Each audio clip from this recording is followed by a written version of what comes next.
three, four.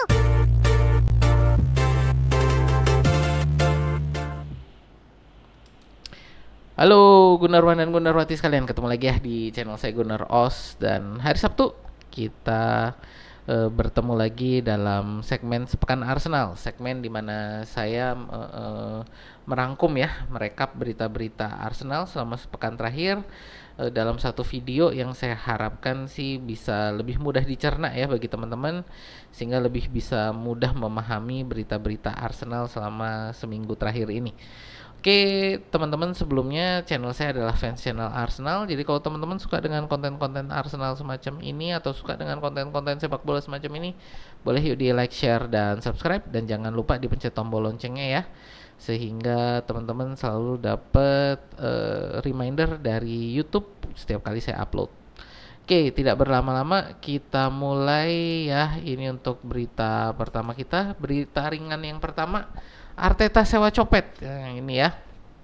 Berita yang kalau mau dibilang lucu-lucu tapi ada seriusnya gini ya.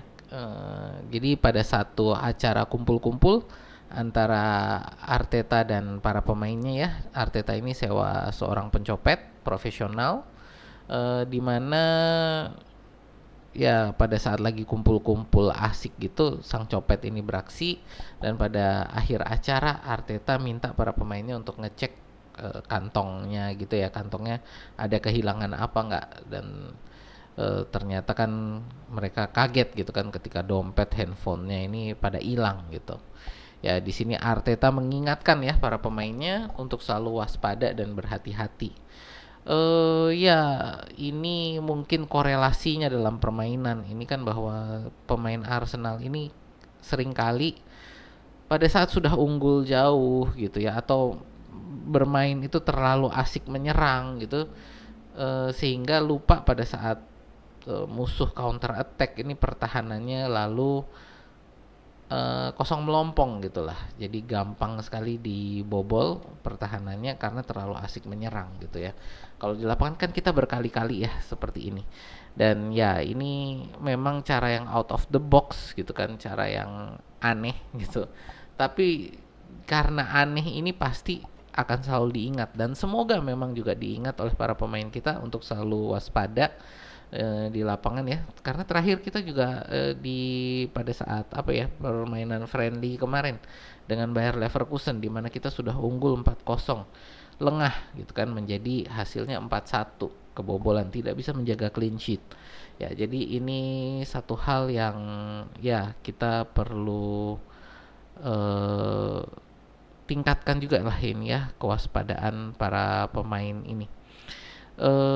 Lalu ini ya juga saya mau ngomong ya, mungkin ini kan sudah menjadi meme ya. Eh, Ya memang kita tidak bisa samakan lah ini motivasi terhadap para, karena kalau saya mau ngomong ini apa ya, para pemain Arsenal ini kan ya miliarder lah ya. Jadi nggak bisa disamakan dengan kita yang rakyat jelata gitu kalau mau ngomong.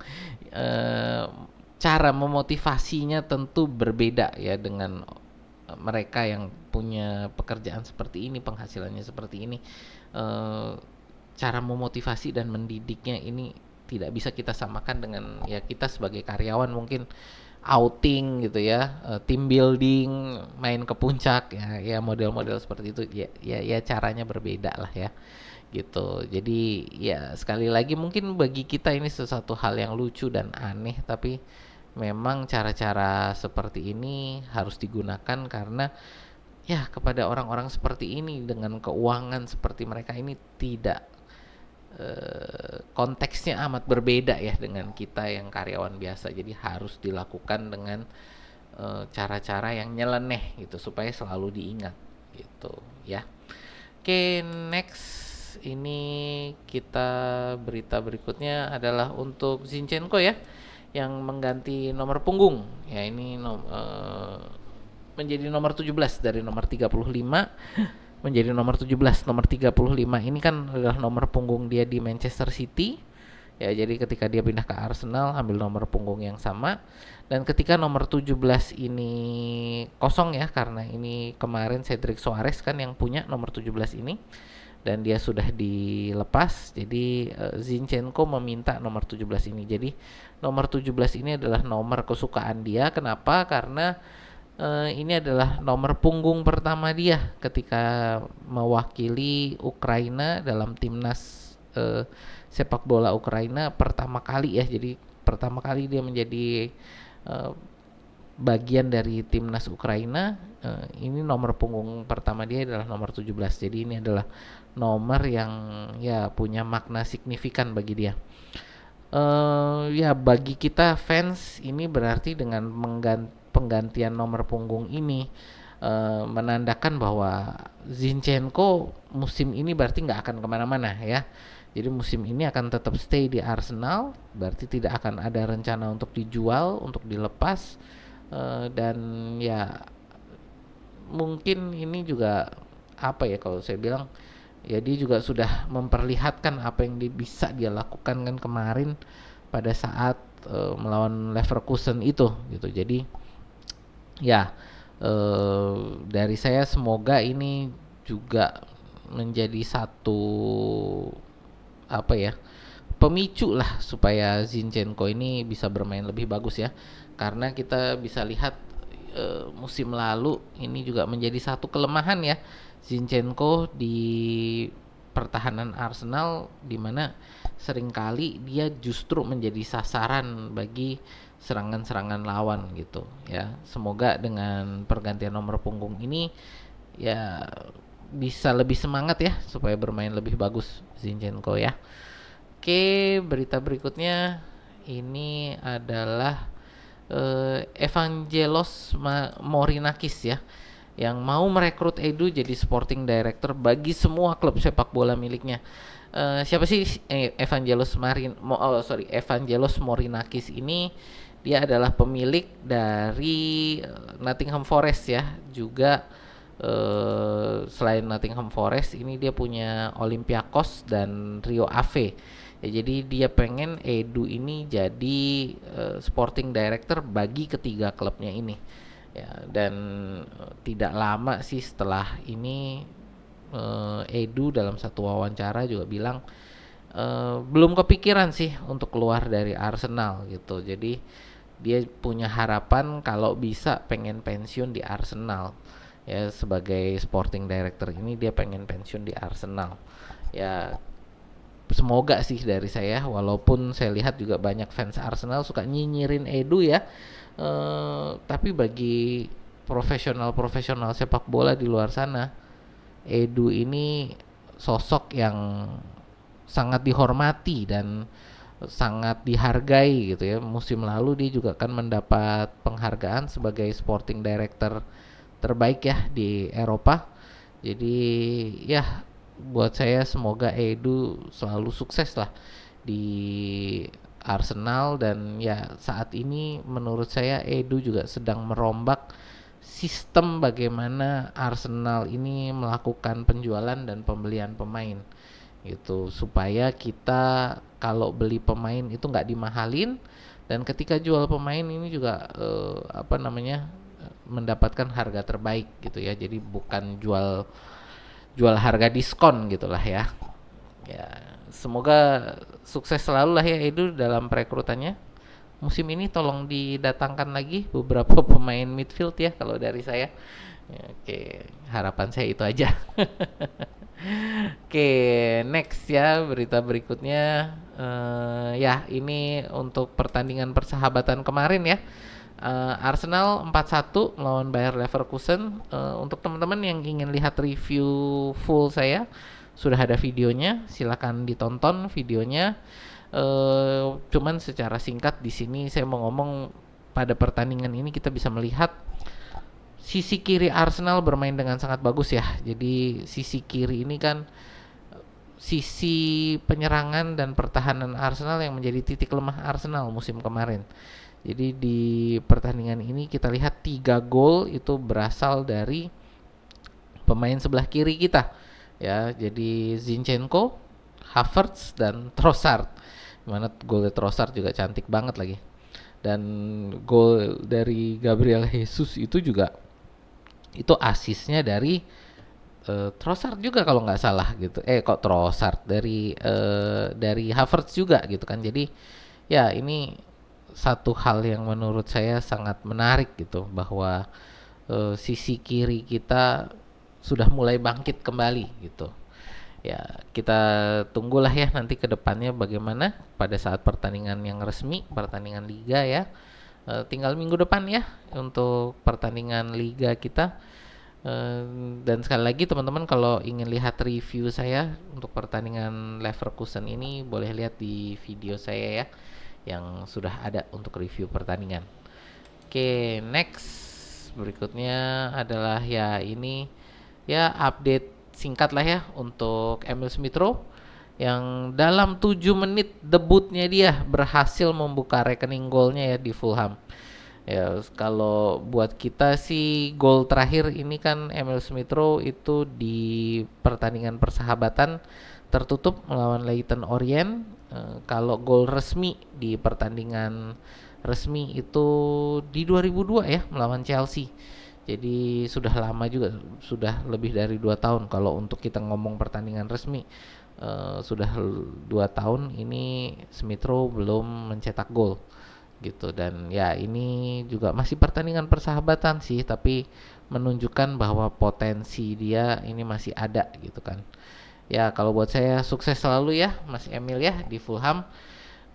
Jangan keren-keren lah ya nanti kalau ngelawan kita di liga. Ya, next kita berita selanjutnya ini saga transfer Eddie Nketiah mendekati akhir ya. Jadi pada awal minggu ini pada saat saya mulai masukin berita-berita ini Nketiah ini penawaran ketiga dari Olympique Marseille itu senilai 27 juta euro ya itu ditolak oleh Arsenal ya. Jadi sempat siapa namanya Marseille ini lalu mengalihkan perhatiannya kepada striker lain dari Ligue 1 juga, tapi ditolak gitu kan. Jadi ditolak kenapa? Karena aduh saya lupa yang dikejar Marseille itu intinya bahwa klubnya itu tidak mau jual ke sesama pesaing di Ligue 1 gitu. Jadi mereka nggak mau jual ke Olympique Marseille karena merupakan pesaing langsung di Ligue 1 gitu. Dan karena itu akhirnya Marseille lalu kembali lagi melakukan negosiasi dengan Arsenal gitu. Jadi ini bersiap untuk penawaran keempat. Eh, dari Arsenal ini berita terbaru ya, berita terakhir pada saat saya merekam ya. Jadi berita terbaru pada saat saya merekam video ini adalah Arsenal boleh jadi memberikan lampu hijau kalau apa namanya Olympique Marseille mau itu adalah peminjaman dengan opsi dengan klausul wajib beli yang senilai itu adalah 30 juta euro. Jadi kalau Marseille mau silakan ambil dengan peminjaman dengan opsi bukan opsi dengan klausul wajib beli gitu ya senilai 30 juta dan ini belum dijawab oleh Marseille. Jadi dari Arsenal sudah memberikan lampu hijau kalau mau. Ini penawarannya dari Arsenal adalah kalau mau beli silahkan dengan peminjaman dengan opsi dengan wajib beli di akhir musim gitu. Nah, ini kita tunggu jawaban dari Marseille bagaimana dan ya kita harap juga ini semoga saga transfer ini segera beres ya sehingga kita juga bisa konsentrasi terhadap pembelian pemain lain dan juga bagi Nketiah untuk bisa segera bergabung dengan klub barunya dan bisa memberikan penampilan terbaik juga nanti gitu kan ya. Jadi ya dari saya sukses selalu lah ya. Oh ya dan satu lagi juga Nketiah sendiri dengan Olympique Marseille ini dikabarkan sudah sepakat untuk perjanjian personalnya untuk kontraknya itu adalah 5 tahun gitu ya. Jadi ya kita tunggu Dan semoga segera beres lah ya. Oke, next berita berikutnya ini ya ini saga transfer juga ya. Bagi kita ini transfer Mikel Merino ini masih menjadi saga yang sangat seru gitu ya. Kenapa? Karena Arsenal ini kemarin ya seperti biasalah, Arsenal ini kalau nawar kayak emak-emak ya di pasar, nawarnya sampai semepet-mepetnya gitu kan.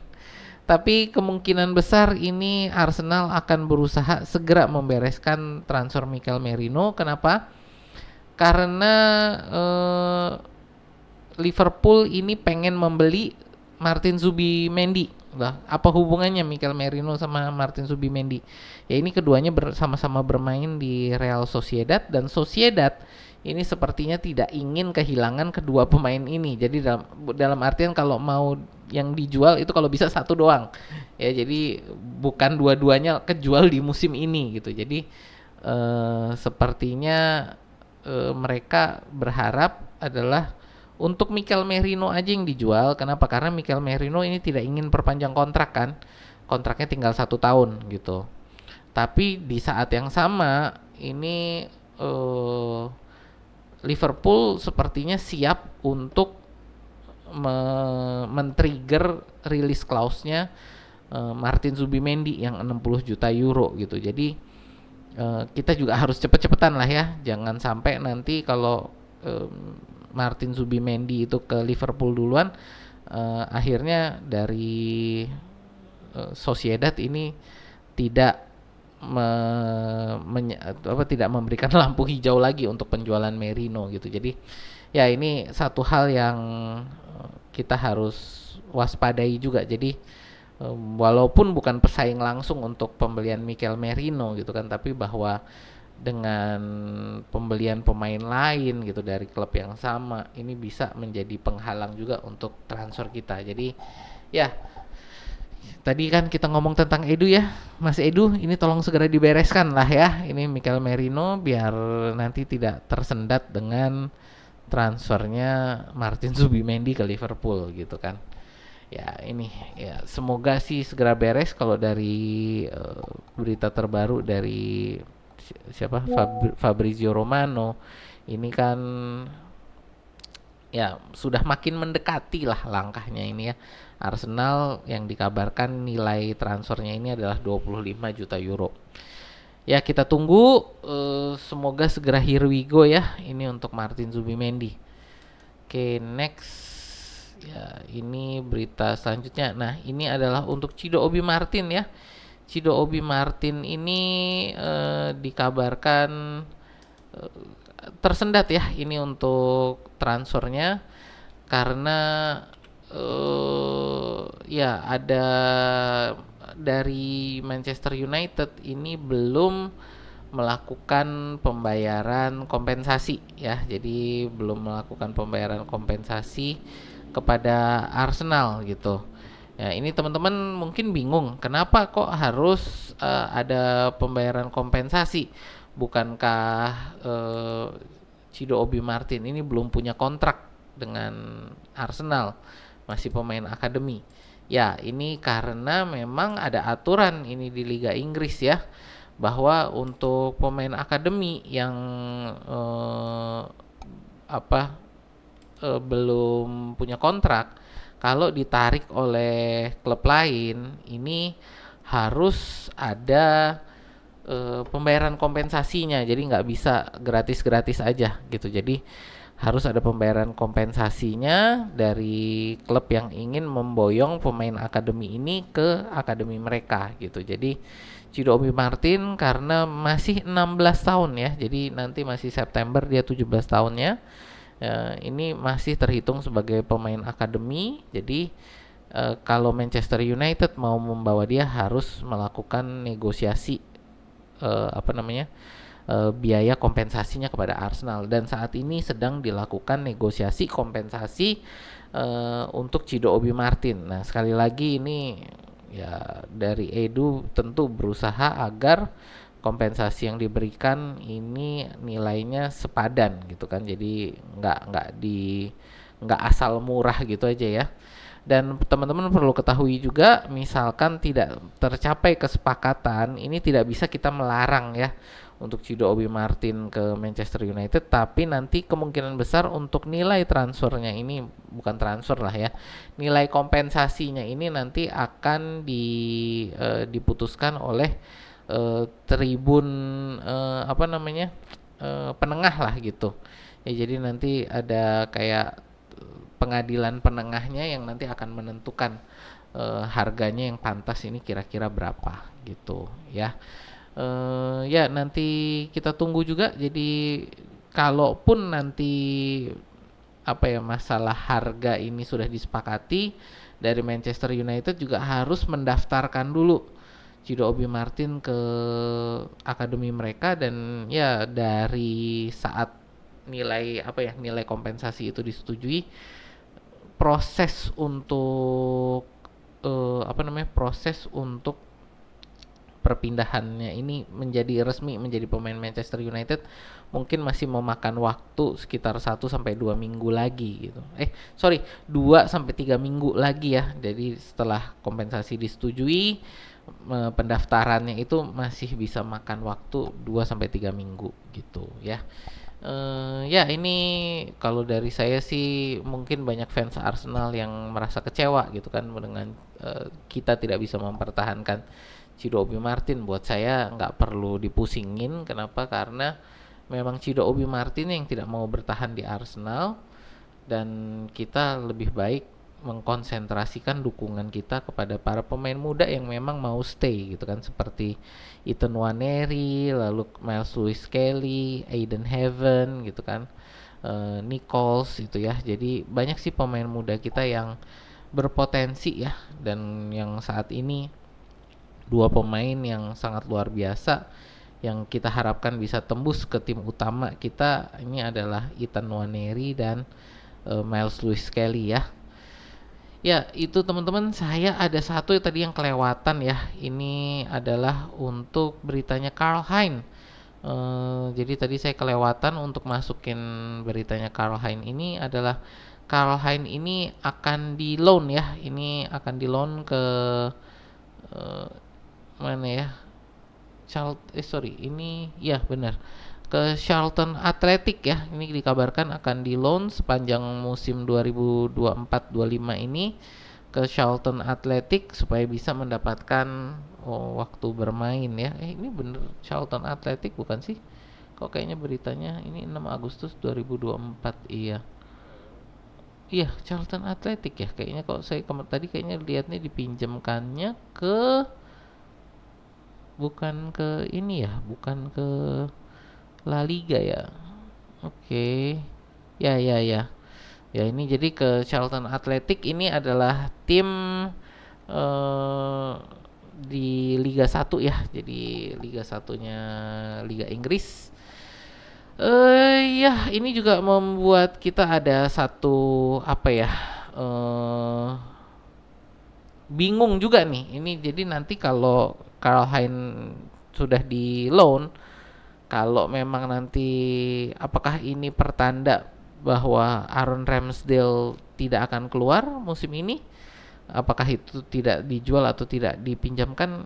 Karena kayaknya sih sepengetahuan saya dari berita yang saya baca, untuk Aaron Ramsdale ini Arsenal masih secara aktif menawarkan ke klub-klub lain. Jadi kalau misalkan nanti juga Ramsdale keluar gitu kan, apakah itu melalui penjualan atau peminjaman gitu kan, siapa nih kiper ke kiper cadangan kita, kiper kedua kita siapa gitu kan. Jadi ini masih menjadi satu tanda tanya, karena saya pikir ini Karl Hein yang akan menjadi kiper nomor 2 kita kan, tapi ternyata ini sudah siap untuk bukan sudah siap, bahkan sudah tanda tangan kontrak untuk dipinjamkan gitu kan.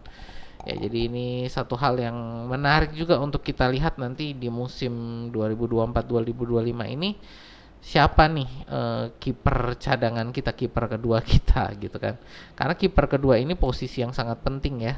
Kalau sampai terjadi sesuatu, kiper utama kita David Raya harus diistirahatkan gitu. kiper nomor 2 ini nggak boleh terlalu jauh kan untuk skill gapnya gitu. Ya, jadi kalau saya lihat kemarin kan Karl-Heinz ini sepertinya sih sudah siap kalau untuk menjadi kiper nomor 2 Arsenal. Dan saya pikir juga dia akan menjadi kiper nomor 2 Arsenal, ternyata sudah dipinjamkan gitu ya. Oke teman-teman, itu untuk berita-berita kita ya minggu ini. Terima kasih yang sudah nonton, terima kasih yang sudah like, share, dan subscribe. Sekali lagi channel saya adalah Fans Channel Arsenal dan saya sedang mencari mengejar 1000 subscriber. Jadi teman-teman kalau yang nonton di sini belum subscribe, boleh dibantu subscribe-nya. Itu aja dari saya. Terima kasih. Sampai jumpa di video kita berikutnya.